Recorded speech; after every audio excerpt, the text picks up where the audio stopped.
So the next chapter is chapter 16, and that one is discussing professionalism, and it actually has categories that kind of divides the different aspects of professionalism. And so one of the beginning with the first category, it's how you present yourself, presentation of self. And that one is mainly discussing attire, so just making sure what you're wearing is professional. And it gives an example of a therapist who's working with a couple, and the wife has an issue with the husband's wandering eye, and the therapist decides to wear a low-cut top to therapy. How professional is that outfit in that setting? Along with that, it's the professionalism, how you present yourself by getting your paperwork in on time and respecting other people's space and time. And respecting people's space and time is referring to those who work in like a shared office space, making sure that you consider other people's perspectives when you share resources, and communicating about room usage, picking up after yourself, finishing tasks promptly so the next person could use the copier or computer, and then also arriving to meetings as well on time. That includes meetings in the office, but also to your sessions with your therapy clients.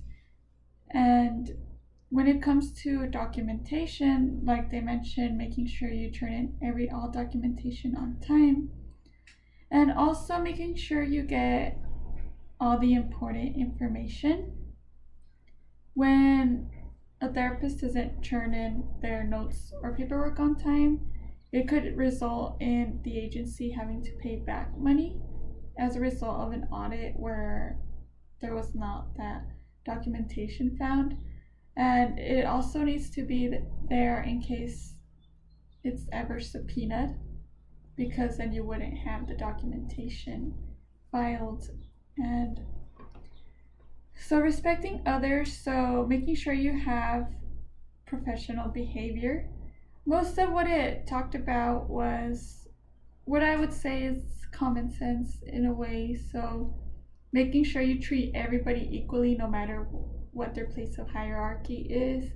Making sure that, you don't text anything unprofessional. And in the topic of text messages, I think it's also not to text in front of others, because texting while you're with somebody else, you're showing that you're somewhere else. So professional behavior would include putting away your cell phone when you work with others. And boundaries and social media.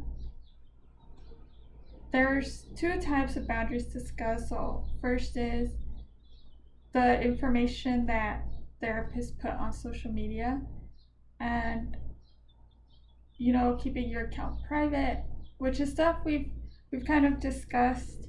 So just making sure you don't put inappropriate alcohol, drug, substance abuse stuff on your profile. If you do have a private profile where you post about your family or friends stuff, make sure it's completely private.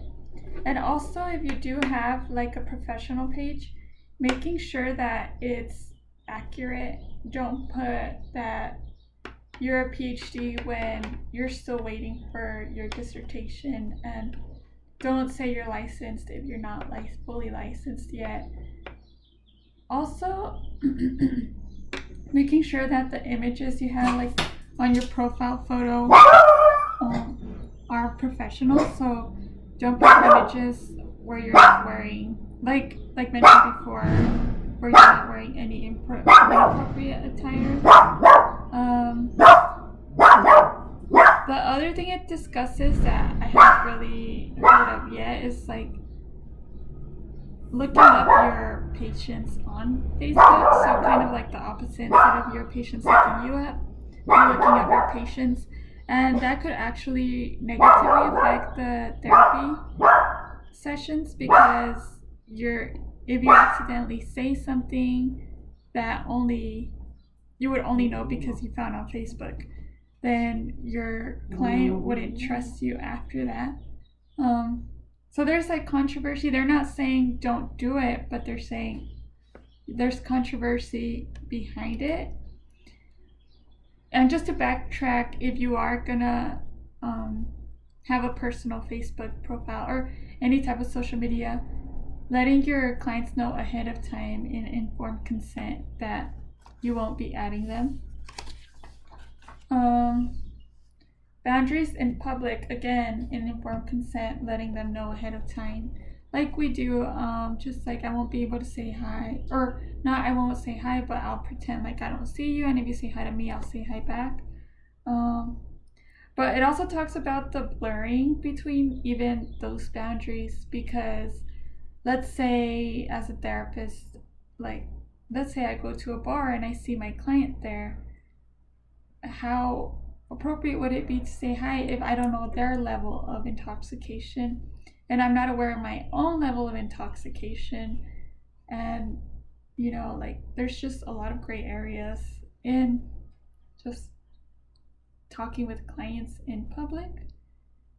So something the book kind of recommends is, if you don't know whether you should or shouldn't address something in a public setting, like then just go somewhere else. Tell your friends to go somewhere else in a confidential way. Just because at the end of the day, even though therapists are not on the clock, what we do outside of the office with our clients can negatively impact them. Self-care. So it is our responsibility to make sure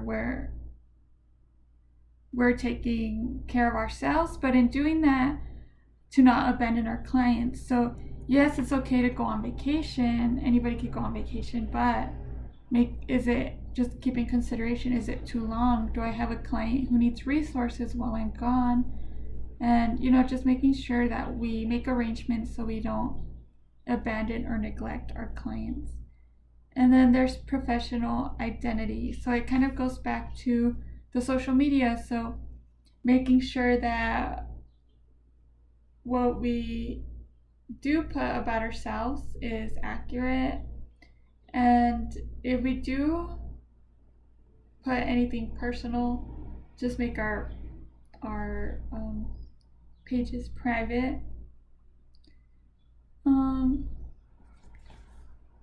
A lot of this chapter does go into social media, and I see why, because social media is so